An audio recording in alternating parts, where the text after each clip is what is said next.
আসসালামু আলাইকুম রহমতুল্লাহি ওবরকাতুহ। সম্মানিত দর্শক, ডাক্তার আবদুল্লাহ তাহের জামাতের নায়েবে আমির। নায়েবে আমির শব্দটা তারা তাদের মতো করে ব্যবহার করে। আমাদের অন্যান্য যে গতানুগতিক রাজনৈতিক দলগুলো রয়েছে সেখানে এই পদবিটি সহসভাপতি, এরকম একটি পদ। তো এই ভদ্রলোক সাবেক সংসদ সদস্য এবং এই মুহূর্তে জামাতের one of the top three, তিনজন গুরুত্বপূর্ণ নেতা, জনাব আমির এবং জনাব সাধারণ সম্পাদক জনাব গোলাম পারওয়ার এবং জনাব নায়েবে আমির ডাক্তার আবদুল্লাহ তাহের।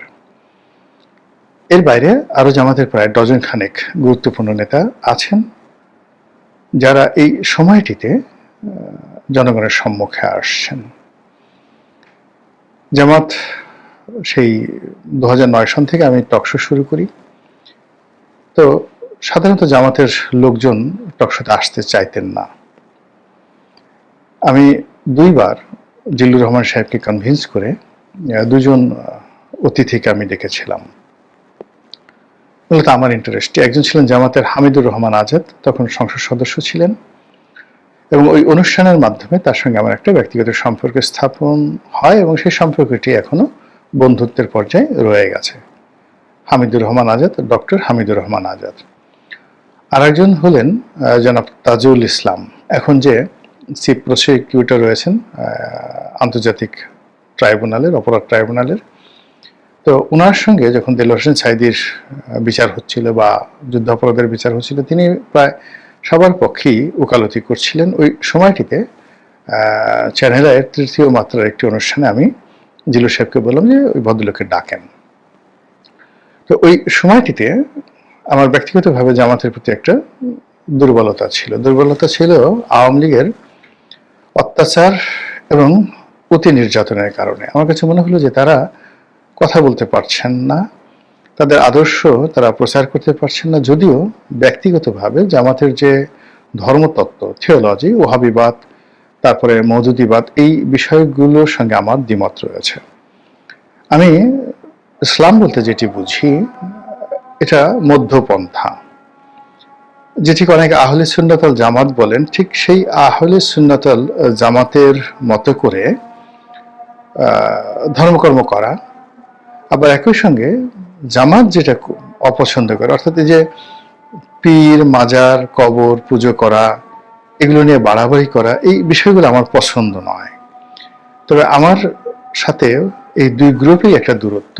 সেই দূরত্বটা হলো জামাত যেভাবে মাজার পূজারীদেরকে, পীর পূজারীদেরকে বা যারা পীরতন্ত্র করেন তাদেরকে ঘৃণা করে, তাদেরকে প্রতিরোধ করতে চায়, তাদেরকে অপদস্থ করতে চায়, এই জায়গাটাতে আমি দ্বিমত পোষণ করি।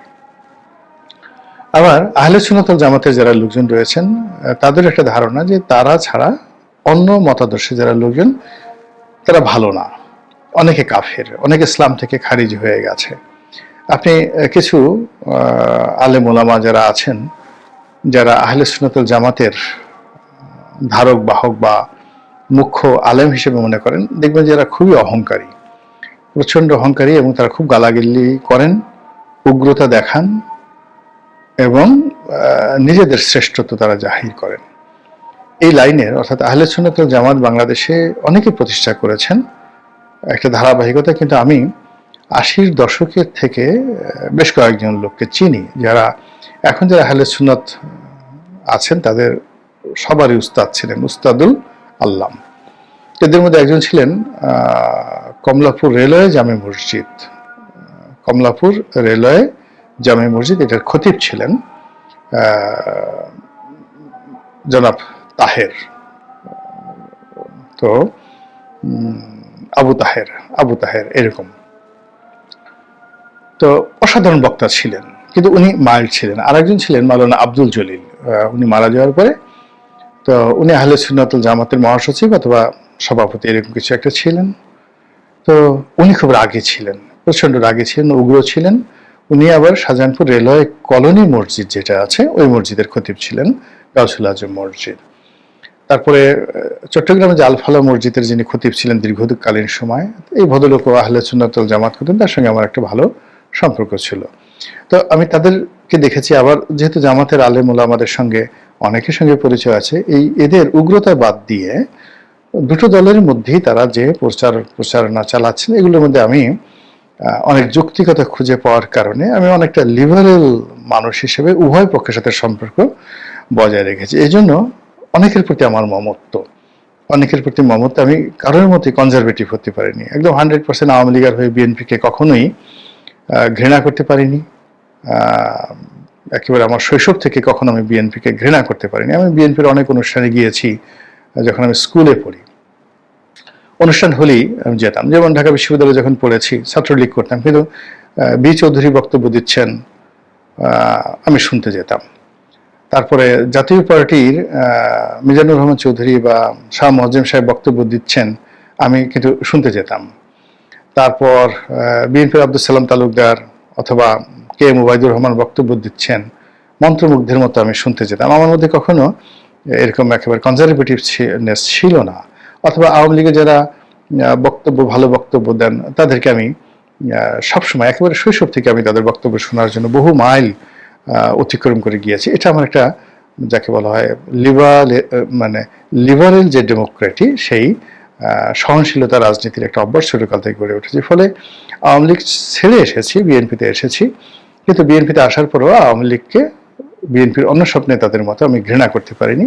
অথবা অনেক সময় দেখা যাচ্ছে যে নিজের ভার্জিনিটি, সততা প্রমাণ করার জন্য, সতীত্ব প্রমাণ করার জন্য অনেকে খুব বেশি যাকে বলা হয় ওভার অ্যাক্টিং করেন।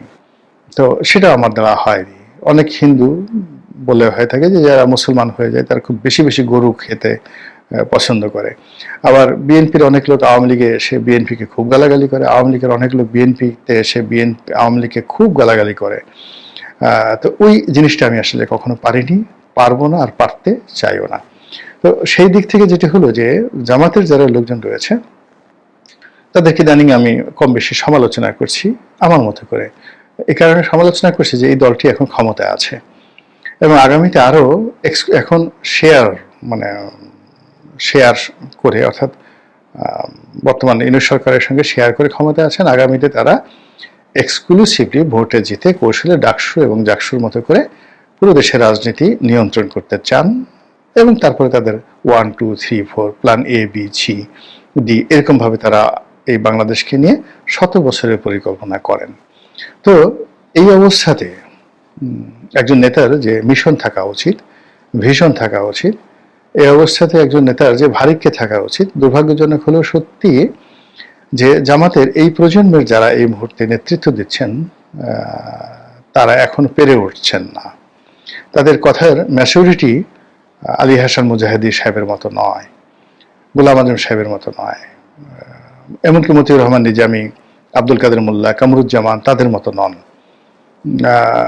এবং গত সেই 15 বছর ধরে জামাতের যারা প্রথম সারির নেতা ছিলেন তাদের ফাঁসিতে ঝুলানোর ফলে জামাতের মধ্যে যে একটা মনস্তাত্ত্বিক পরিবর্তন আসে, জামাতের অনেকেই ভয় পেয়ে যায়। 2 নম্বর হলো যে যারা সিনিয়র নেতৃবৃন্দ চলে গেছেন তাদের জায়গায় যারা আসছেন পরবর্তীতে, তারা আসলে এইভাবে পাবলিক মিটিং করার মতো, সাংবাদিক মোকাবেলা করার মতো অভিজ্ঞতা তাদের কখনোই ছিল না। ধরুন আমি যখন 2009-10 সনে একটা বক্তব্য দিয়েছি টেলিভিশনে, সভা সমিতিতে বক্তব্য দিয়েছি, বক্তব্য শুরু করার আগে আমার হাত পা কাঁপত, মোষ ঘামিয়ে যেত, বক্তব্যের ধারাবাহিকতা থাকতো না। কখনো পরিবেশ পরিস্থিতি আমাকে নিয়ন্ত্রণ করতে, আমি পরিবেশ পরিস্থিতি নিয়ন্ত্রণ করতে পারতাম না। কিন্তু এই কাজগুলো ক্রমাগত করার ফলে এখন এই সময়টিতে এসে যে দক্ষতা এসে গেছে, অভিজ্ঞতা এসে গেছে, পেশাদারিত্ব এসে গেছে, ফলে কি হলো, এই যে আপনাদের সঙ্গে কথা বলছি, টেলিভিশনে কথা বলছি, মঞ্চে কথা বলছি, রাজনৈতিক মঞ্চে কথা বলছি, জনগণের সঙ্গে কথা বলছি, সেখানে কোনো পরিস্থিতি আমাকে নিয়ন্ত্রণ করতে পারে না। আমি আমার মতো করে কথা বলছি, এটা পারি, এটা দীর্ঘদিনের প্র্যাকটিসে এটা হয়ে যায়। কিন্তু এটা 2016 সালে সম্ভব ছিল না, 14-12 সালে সম্ভব ছিল না, এমনকি 2018 সনে এটা সম্ভব ছিল না। প্রতিদিনই আমি কিন্তু শিখছি। তো সেই দিক থেকে জনগণের সামনে কথা বলার জন্য বা আন্তর্জাতিক মিডিয়াতে কথা বলার জন্য রাজনৈতিক প্রতিপক্ষের সঙ্গে নেগোসিয়েশন করার জন্য, নিজেদের ক্ষমতা, বৃত্ত এবং বৈভবকে জাস্ট ধামাচাপা দিয়ে তারপর নীতি এবং আদর্শের যে কথা সেগুলো বলতে পারা, এই জিনিসগুলো এখন তারা প্র্যাকটিস করছেন, কিন্তু এখনো তারা সফলতার ধারের কাছে যেতে পারেননি। ফলে এই গত 1 বছরে যে আমাদের যারা শীর্ষ নেতৃবৃন্দ রয়েছেন মোরালেস সবাই কিন্তু তাদের নানা রকম কথাবার্তার দ্বারা বিতর্কিত হচ্ছেন। এবং সেই দিক থেকে ডক্টর আবদুল্লাহ তাহের তিনি যেহেতু বেশি কথা বলছেন, বেশি বেশি সব জায়গায় যাচ্ছেন, ফলে তার ভুলের পরিমাণও বেশি হয়ে যাচ্ছে। তিনি বকা খাচ্ছেন, কটু বাক্য শুনছেন, তার সঙ্গে সঙ্গে আবার শিখছেন, বিনয়ের সঙ্গে তিনি শেখার চেষ্টা করছেন এবং অতি সম্প্রতি তিনি আমেরিকাতে গিয়ে অনেকগুলো কাণ্ড ঘটিয়েছেন। প্রায় সব কাণ্ডগুলোই কিন্তু বিতর্ক তৈরি করেছে।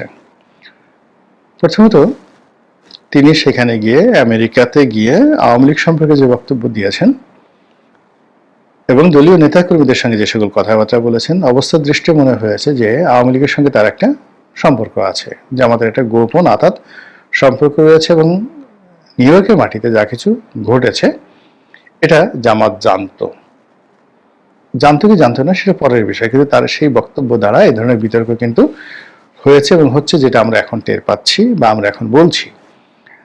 দ্বিতীয়ত তাদের যে অ্যাম্বিশনগুলো, মনের যে সুপ্ত চিন্তা, অনেক সুপ্ত চিন্তা আমাদের রয়েছে কিন্তু আমরা এগুলো বলি না। আপনার জৈবিক সুপ্ত চিন্তা রয়েছে, বুদ্ধিবৃত্তিক চিন্তা রয়েছে, অর্থনৈতিক চিন্তা রয়েছে, যেগুলো অসম্ভব আপনি কল্পনা করেন কিন্তু এগুলো কারো কাছে বলা যায় না। তো তদ্রূপ আমাদের মধ্যে বাংলাদেশে অনেকেই ভারতকে আমরা পছন্দ করি না। আমাদের মধ্যে যে যারা ইসলাম ধর্মাবলম্বী, আমরা কথায় কথায় খুলাফায়ে রাশিদিনের স্বপ্ন দেখি, আব্বাসীয় খেলাফতের গৌরবোজ্জ্বল ভূমিকার যে ইতিহাস সেটা অধ্যয়ন করি এবং স্বপ্ন দেখি, উমাইয়াদের শাসনামল স্মরণ করি, মোহাম্মদ বিন কাসিম, হাজ্জাজ বিন ইউসুফ আমাদের নায়ক, আমরা সেগুলো চিন্তা করি। আমরা খালিদ বিন ওয়ালিদের কথা স্মরণ করলে, গাজী সালাউদ্দিনের কথা স্মরণ করলে, ইউসুফ বিন তাসকিন মরক্কোর শাসক, তার কথা স্মরণ করলে আমাদের গর্বে বুক ভরে যায়। আমাদের দেশে অটোম্যানদের সম্পর্কে আমরা তেমন একটা জানতাম না, কিন্তু বাংলাদেশের দীপ্ত টেলিভিশনে সুলতান সুলেমান কয়েকটি সুলতান সুলেমান, কোসেম এরকম কয়েকটি পর্ব প্রকাশিত হওয়ার পর অটোম্যান ডাইনেস্টি সম্পর্কে আমাদের যে আগ্রহ, উদ্দীপন এখন তুঙ্গে। আমরা এখন সবাই সুলতান সুলেমান, সুলতান তৃতীয় মুরাদ, সুলতান মেহমেদ যিনি কনস্টান্টিনোপল দখল করেছিলেন, তো আমরা সবাইকে শ্রদ্ধা করি এবং ওইরকম একটা ডাইনেস্টি আমরা তৈরি করতে চাই। এবং সেই ডাইনেস্টি তৈরি করার যে স্বপ্ন, সেই স্বপ্নের কারণে আমরা আবার সেই সুলতানি জমানা, ইলতুৎমিশের জমানাতে, গিয়াসউদ্দিন বলবনের জমানাতে, আলাউদ্দিন খিলজির জমানাতে, দিল্লি কেন্দ্রিক আমরা সেই সময়গুলিকে স্মরণ করি। মুঘল জমানাতে আমরা বাবর থেকে শুরু করে আওরঙ্গজেব পর্যন্ত এই যে স্বর্ণালী সময়, এই সময়টিকে আমরা ওন করতে চাই। আবার আমরা ভারত দখল করতে চাই, আবার আমরা সেখানে মুসলিম শাসন প্রতিষ্ঠা করতে চাই। এটা এই বাংলাদেশে যারা পশ্চিমে মুখ ঘুরান, নামাজ পড়েন কাবামুখী হয়ে, এমন কোনো মানুষ নেই তাদের মনে এই চিন্তাগুলো নেই। কিন্তু এখনকার যে বাস্তব পরিস্থিতি, সেই বাস্তব পরিস্থিতি এই কথাগুলো বলার মতো নয়। আমরা এই কথাগুলো বলা ঝুঁকিপূর্ণ মনে করি, দেশের জন্য, নিজের জন্য, সব দিক থেকে এই কথাগুলো বলা যাচ্ছে না। এবং এটা কতটা রিয়েলিটি আপনি চিন্তা করুন যে মোহাম্মদ রাসূলুল্লাহ সাল্লাল্লাহু আলাইহি ওয়াসাল্লাম যখন মক্কা জয় করলেন, তখন আপনি বুঝতে পারেন যে প্রবল রোমান সম্রাট, পুরো মধ্যপ্রাচ্য তাদের শাসনকর্তা হয় না। সিরিয়া থেকে যদি রোমান সম্রাটের কোনো একজন প্রতিনিধি, একজন যাকে বলে সিঙ্গেল একজন সৈনিক পাঠিয়ে দেওয়ার পর যদি মক্কার কোনো গোত্রকে বলা হয় যে একে অ্যারেস্ট করে, গভর্নর হুকুম দিয়েছেন অ্যারেস্ট করে নিয়ে যাওয়ার জন্য, ওটাকে চ্যালেঞ্জ জানার মতো ক্ষমতা আরবের বেদুইনদের তখন ছিল না। দুটো অংশ ছিল, একটা হলো সিরিয়া কেন্দ্রিক রোমান সাম্রাজ্য, আর একটা ছিল পারস্য, যাকে বলে ইয়ামেন কেন্দ্রিক, ইয়ামেনের হাদ্রামৌত কেন্দ্রিক, আবার এটাও না, আবিসিনিয়া এখন যে ইথিওপিয়া ছিল যাকে বলা হয় পারস্য ডাইনেস্টির আঞ্চলিক হেডকোয়ার্টার। তো ইথিওপিয়া থেকে আবার একজন গভর্নর পাঠানো হতো, যিনি ইয়ামেনের সেই যাকে বলা হয় রাজধানী সানাতে বসতেন। সেই গভর্নরের হুকুম চলতো দক্ষিণ আরবে, মানে আজ আমরা যেটাকে হেজাজ বলি, মক্কা মদিনা এই অঞ্চলে চলতো পারস্য শাসন। আর উত্তর আরব সেখানে চলতো রোমান সাম্রাজ্যের শাসন। এবং ওইরকমই ছিল অবস্থা যে 650 খ্রিস্টাব্দের দিকে বা আল্লাহ রাসূলের জমানাতে যদি মক্কা মদিনাতে সেই পারস্য শাসকের একজন প্রতিনিধি আসতো নিরস্ত্র এবং বলতো ওকে অ্যারেস্ট করে নিয়ে যাওয়ার জন্য, এভাবে কিন্তু হুজুর পাক সাল্লাল্লাহু আলাইহি ওয়াসাল্লামকেও অ্যারেস্ট করার জন্য লোক পাঠানো হয়েছিল। তখন আল্লাহ রাসূল বলছেন যে আপনি যার হুকুম তামিল করতে এসেছেন তিনি তো নিহত হয়েছেন, তিনি তো আর নেই। তো এই কথা শুনে তিনি ভয় পেয়ে গেলেন এবং আসলেই সেটা নিহত হয়েছিল। তো এরকম ছিল তখনকার রাজনৈতিক অবস্থা। এবং সেই রাজনৈতিক অবস্থার কারণে মক্কা জয় করার পরে তিনি কিন্তু সঙ্গে সঙ্গে মূর্তিগুলো, লাত মানাত উজ্জা, সেই মূর্তিগুলো ভেঙে ফেলেছিলেন। কিন্তু ওখানে যে আমরা যাকে হযরত মারিয়াম আলাইহিস সালাম বলি, তারা খ্রিস্টানরা যাকে মা মেরি বলে, তার একটা ছবি ছিল ওয়ালে আঁকা। সেই ছবিটা কিন্তু রাতারাতি মুছা হয়নি। এর কারণ হলো আল্লাহ রাসূল চিন্তা করছিলেন যে এটি যদি মুছা হয় আর এটির খবর যদি সিরিয়াতে পৌঁছে এবং সেখান থেকে যদি রোমান সম্রাটের কানে যায়, আর রোমানরা যদি এই মুহূর্তে মক্কা মদিনা আক্রমণ করে, আমরা সেটা সামাল দিতে পারবো না। This is politics. তো এইভাবে অনেক কথা আমাদের হৃদয়ের মধ্যে রয়েছে, অনেক বাস্তবতা রয়েছে, কিন্তু অবস্থার প্রেক্ষিতে আমরা সেটা পালন করতে পারি না বা আমাদের করা উচিত নয়। এখন আমরা কোনো অবস্থাতেই ভারতের সঙ্গে যুদ্ধ করার, ভারত দখল করার, এটা আমাদের স্বপ্ন হতে পারে, কিন্তু এটা 1% বাস্তবতা নেই। বরং আমাদের রাজনীতিবিদের মুখ থেকে এই ধরনের কথাবার্তা যদি বলে বা বের হয়, তাহলে যে কোনো সময় একটা দুর্ঘটনা ঘটতে 30 মিনিট সময় লাগবে না, অনলি 30 মিনিট, সবকিছু তছনছ হয়ে যাবে, এটা দ্বিতীয় সিকিম হয়ে যাবে। তো সেই দিক থেকে জামাত যেহেতু এখন ক্ষমতা লাভ করতে চায়, ক্ষমতায় যেতে চায়, ফলে তাদের বক্তব্য কতটা সংযত হওয়া উচিত এটি বলাই বাহুল্য। তারা ইতিমধ্যে গাজওয়াতুল হিন্দের কথা বলেছেন, আব্দুল তাহের তিনি সেখানে গিয়ে, ডক্টর আব্দুল তাহের। তারপরে ভারত বাংলাদেশ আক্রমণ করুক, তিনি সেটা চান। এবং 71-এ যেভাবে তারা দেশমাতৃকার পক্ষে যুদ্ধ করেছেন পাকিস্তানের পক্ষে, এইবার তারা ভারতের বিরুদ্ধে বাংলাদেশের পক্ষে যুদ্ধ করে তারা দেখাবেন যে তারা সত্যিকার অর্থে দেশপ্রেমিক। ভীষণ রকম এটা রিপারকেশন তৈরি করেছে। আর সবচেয়ে আজকের যে বিষয়টি নিয়ে আলোচনা করব, তিনি একটি বক্তব্যতে বলেছিলেন যে জামাত যদি সরকার গঠন করে, তাহলে মুসলিম বিশ্ব, ধনী আরব রাষ্ট্র, তাদের যে জাকাতের টাকা আছে, জাকাত ফান্ড আছে, জামাত তাদেরকে কনভিন্স করে এই জাকাতের টাকা এনে বাংলাদেশের দরিদ্র মানুষকে সহযোগিতা করবে। ভীষণ রকম আপত্তিকর কথা। আমরা এখন বিশ্বের কোনো দেশের জাকাত গ্রহণ করার পর্যায়ে নেই। এটি খুবই অবমাননাকর, খুবই অসম্মানের কথা, অমর্যাদাকর, মর্যাদাহানির কথা, যে আমরা কেন সেই অন্য মুসলিম কান্ট্রি থেকে জাকাত এনে আমাদের এই দেশে বিতরণ করবে। এমনিতেই বঙ্গবন্ধুর জামানাতে সেই তলাবিহীন ঝুড়ি, বটমলেস বাস্কেট, এই কথা নিয়ে খুব যাকে বলা হয় বিতর্ক হচ্ছিল এবং এখন পর্যন্ত হচ্ছে। যে হেনরি কিসিঞ্জার বাংলাদেশকে যে তলাবিহীন ঝুড়ি বলেছিলেন, সেটাই বঙ্গবন্ধুর কারণে তলাবিহীন ঝুড়ি তৈরি হয়েছিল, যে যেখানে সারা দুনিয়া মুক্তিযুদ্ধের পর বাংলাদেশকে সহযোগিতা করেছে, কিন্তু সেই সহযোগিতা সরকার কাজে লাগাতে পারেনি, তলাবিহীন ঝুড়ির মতো সেটা নিচে পড়ে গেছে। তো সেই দিক থেকে জামাত কি করবেন, তিনি একটা ভিক্ষুকের জাতি তৈরি করবেন। তারা যে জাতি সারা দুনিয়াতে ভিক্ষা করে বেড়াবে, মুসলমানদের দরবারে ভিক্ষা করে বেড়াবে। তো এই কথা নিয়ে খুবই বিতর্ক হচ্ছে। জামাতের উচিত এই ধরনের কথাবার্তা পরিহার করা, আর এই ধরনের বিশ্ব মঞ্চে গিয়ে কি কি কথা বলা উচিত সে বিষয়ে